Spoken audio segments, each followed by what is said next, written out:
In 1986, the shuttle Challenger exploded about 74 seconds after takeoff, killing all 7 astronauts inside. Or did it? It turns out that 6 of the 7 are still alive and kicking today. Ellison Onizuka claims to be his identical twin brother, Claude. Yeah, I've got an identical twin brother, Claude, too. The Challenger pilot, Mickey Smith, hasn't even bothered changing his name. He's now Professor Michael J. Smith of University of Wisconsin. Now, Krista McAuliffe was a bit of a sneaky one. She was the Challenger payload specialist, quite famous for being a teacher. It turns out during her astronaut days she was using her middle name, Krista, and now she goes by her first name, Sharon, and she's a Syracuse law professor. The Challenger commander, Francis Richard Scobie, is now Dick Scobie, which sounds like a rather unpleasant disease, CEO of Cows in Trees Limited. Judith Resnick, the Challenger mission specialist, again hasn't even bothered changing her name. She's a professor at Yale Law. And finally, Ronald McNair, another Challenger mission specialist, claims to be his identical twin brother, Carl McNair. What are the odds?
So there I was, just minding my own business, looking at Google Earth, and this big snow-covered monstrosity is staring me in the face like, why is that covered in snow? I look into Ireland and some other areas around it, Iceland. Ireland gets snow only once a year, 1 day a year. So I keep digging a little bit deeper, and I finally get underneath this cloud cover here, and a few images pop up. And I say, oh, images, what are they? Well, this is what you got, which I'm sure that looks familiar to you, right? Looks just like the pictures they give us of Mars.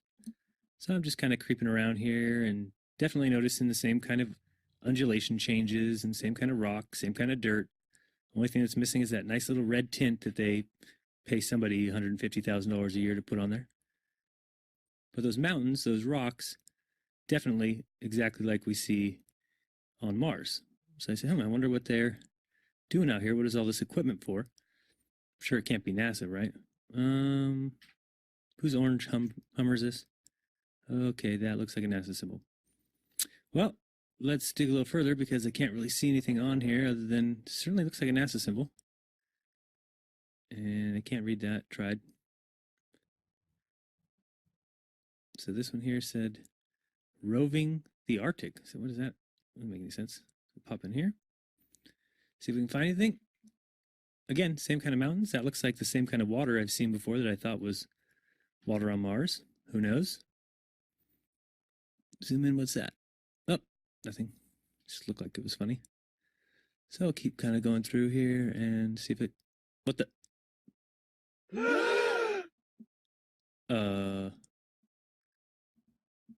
Yeah. So, I think I found out where Mars is, guys. It's just about 1,000 miles north of me. Not quite the distance that NASA says, but I can't find anybody who's in charge of this. They must be hiding behind these rocks. Oh no, there they are out in front of everybody, just standing there. Lovely. Clown number 1, clown number 2, and clown number 3. Yeah, this is very empty here. Oh, there's one of those ATVs. All right, now we're on to something. Oh, I got another truck. Oh yeah, it says NASA. What's that say? Mars Project? No,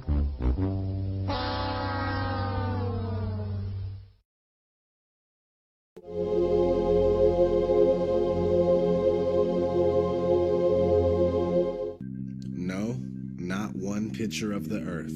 Imagine that. Thousands of satellites supposedly orbiting the Earth. Why can't we get thousands of pictures? One shot with the whole Earth in it. We should have a channel on cable that shows the Earth rotating 24 hours a day, every day. Nope. Let's listen to NASA's very own Robert Simon talk about how we get our fake pictures of Earth. Last week, scientists at NASA released this. The shot is compiled from data from NASA's VEERS instrument, which orbits the Earth about every 100 minutes, taking measurements of light coming off the planet. That can be translated into ribbons of imagery like this, and then into one of these. And this is just the latest in NASA's Earth from Space album, which may be one of the most mind-expanding collections of images in human history. Then in 2002, Blue Marble 2.0, NASA's Rob Simon made this. Simon's job is... It's primarily taking data and making pictures out of it. That's what this is, a composite of data sets from several different instruments translated into a picture. So we actually had to take clouds out. They stashed the clouds for later, went onto the ocean. That came from an instrument that measures phytoplankton in the sea. Where it was low, I colored it dark blue because they're low mostly in mid-oceans. And then where it was a little bit higher, it was like a little bit brighter green. Then add the clouds back in. There's a small problem with it because there's a very slight gap in between each orbit. So some of those are painted on. It is photoshopped, but it's has to be. Then there was another layer to sort of simulate the atmosphere. And then there's this little bright spot. It's called the specular highlight. So it's the reflection of sunlight off of water. Those are the pieces, but you can't just slap them all together. It just didn't look realistic. It looks kind of flat, or the clouds are sort of too see-through. So I just hit Command Z a lot. There's artistry to creating the world. What I imagine it to be. Unfortunately, I'm not an astronaut. I've never been to space. But I've looked at these images over and over again, trying to sort of get the essence of it. It is photoshopped, but it's has to be. It is photoshopped, but it's has to be. It is photoshopped, but it's has to be. It is photoshopped, but it's has to be.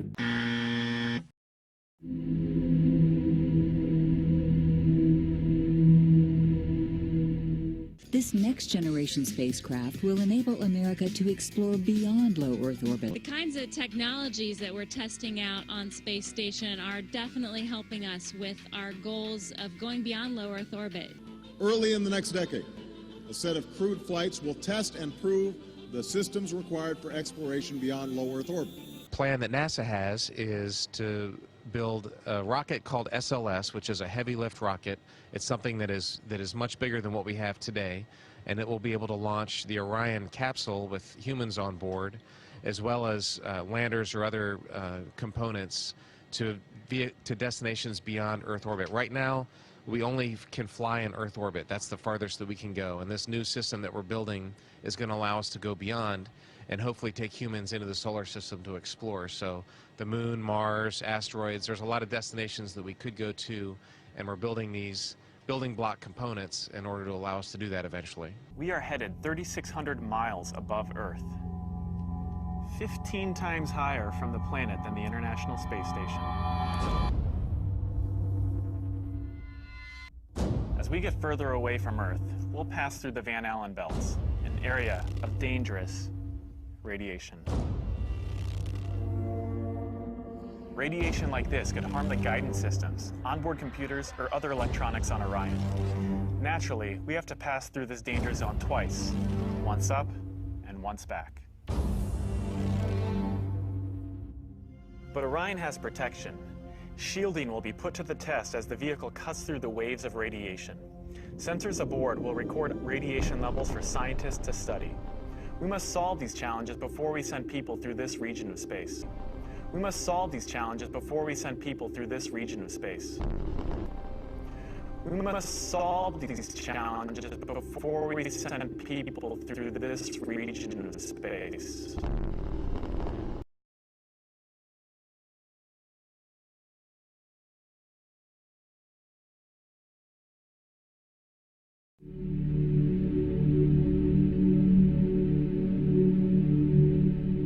NASA admitted that it had lost the original footage of man's first steps on the moon.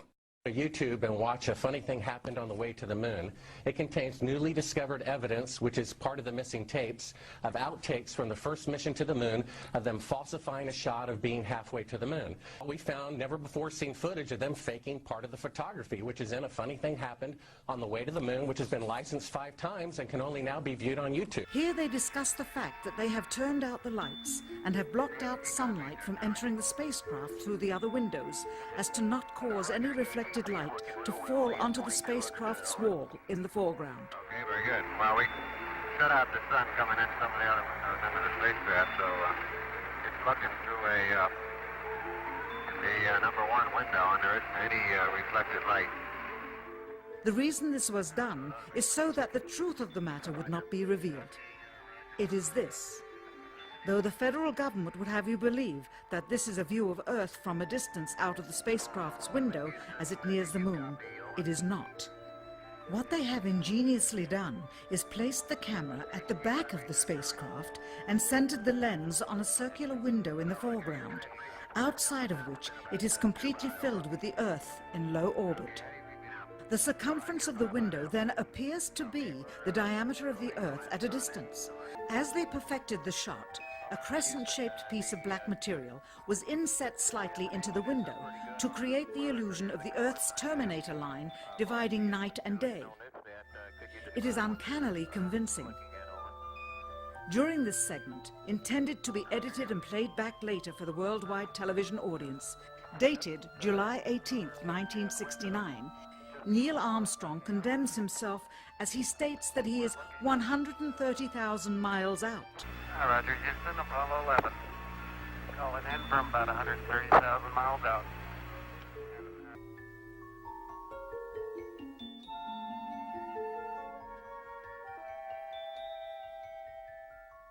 Finally, the iris is opened up and you can see the real location of the camera and the very bright and near Earth out the window.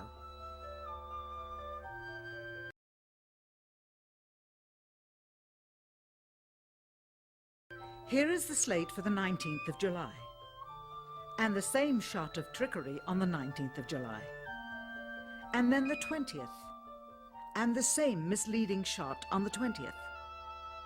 Later that evening, they were said to be walking on the moon.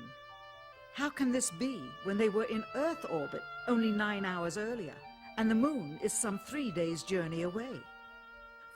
So I took a year and I traveled across the country, and folks, I've actually posted it on YouTube. It's called Did We Go?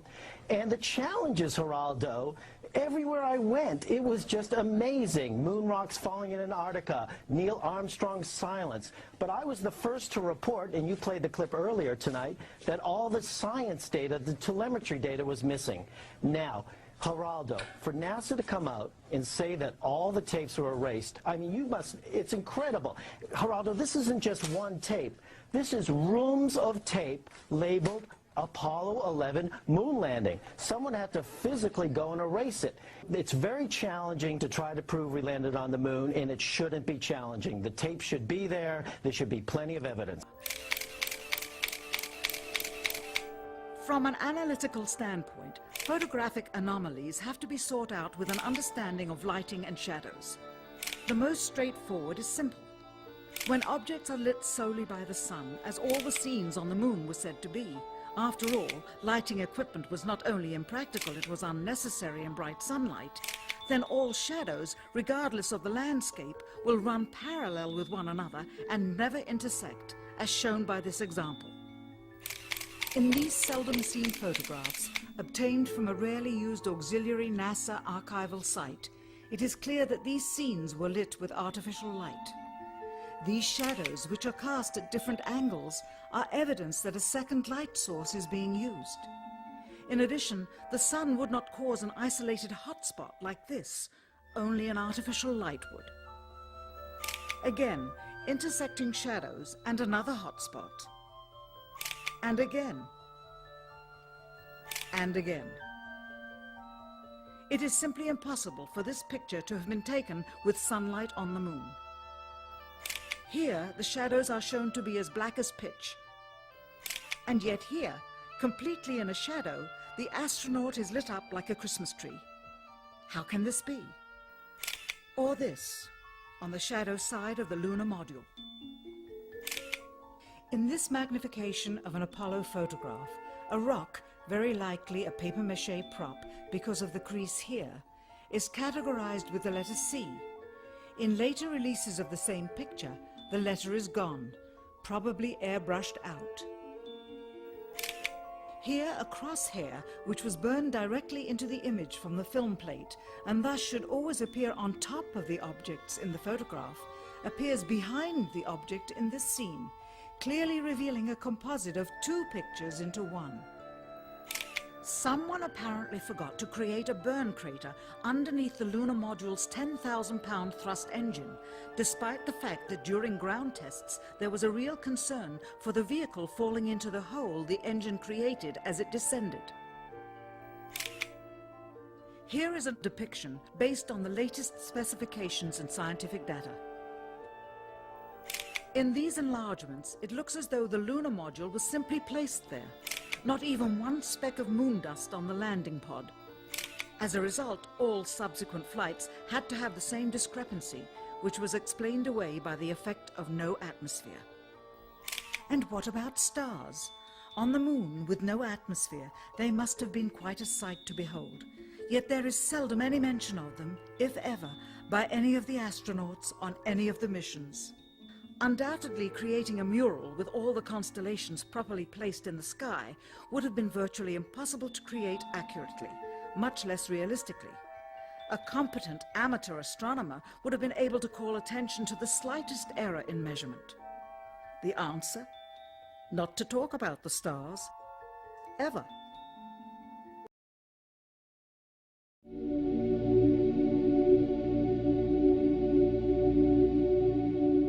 We were never able to see stars from the lunar surface or on the daylight side of the moon by eye without looking through the optics. I don't recall during the period of time that we were photographing the solar curler what stars we could see. I don't remember seeing any. The sky is deep black when viewed from the moon, as it is when viewed from cislunar space, the space between the Earth and the moon. And we could not see stars. It's not a Which is black cool thing. void. I mean, it's black, but there's all kinds of little polka dots. There's all the stars there, and the cool thing is about it, you can see it during the day. And when you're in space and you're looking into deep space and you're on the sun side of the orbit, the sunlight washes out all the starlight, so you can't see any stars, just like here on Earth. There's all the stars there, and the cool thing is about it, you can see it during the day. Yeah, you can, and there's more than stars. You can see planets. You can Right. see moons. You see the gas Magellan clouds of the Yeah, Milky you Way see galaxy. the Magellanic. The sunlight washes out all the starlight, so you can't see any stars, just like here on Earth. Pretty much all the time you can see the stars. Then when you look out into deep space away from the sun, it's the darkest black you can imagine. Pretty much all the time you can see the stars.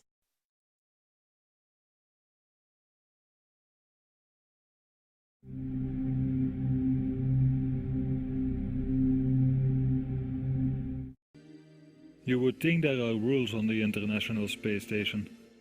For example, be careful with water next to electric devices. Their life depends on it. And I thought I'd show you how I do it. Let's see. To get started, these are the things I need. A bag of warm water, a little no-rinse shampoo, towel, and my comb. What I like to do is start by just putting some hot water, squirting it onto my scalp. And I have a mirror here so I can kind of watch what I'm doing. Sometimes the water gets away from you, and you try and catch as much as you can. Here I am, and I got my water. So first of all, I'd like to show you how water behaves in weightlessness, which is kind of interesting. Of course, it doesn't fall down like it does on Earth, and it kind of tends to stick to your skin because of surface tension. I don't know if you can see it. See, it doesn't really want to move away from your hand, just because of that surface tension effect.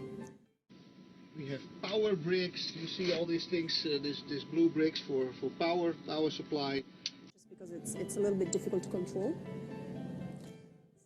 So water is also very dangerous on the space station because we have a lot of electricity.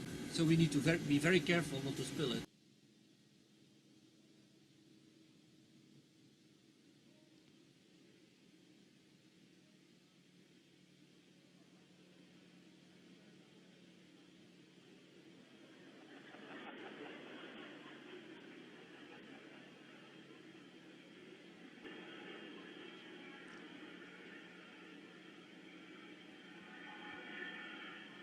It's getting nice and wet.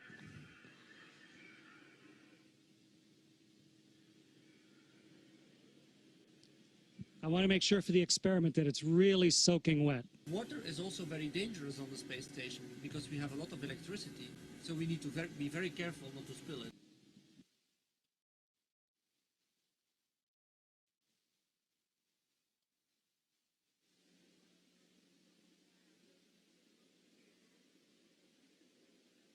Okay. So we need to be very careful not to spill it. So I have a soaking wet washcloth here floating in front of me. Oh, there's one ball of water floating around. I'll put it on the washcloth. Okay. So we need to be very careful not to spill it. So here's a soaking wet washcloth. Get the microphone so you can hear me while I'm talking. And now let's start wringing it out. Right. It's really wet.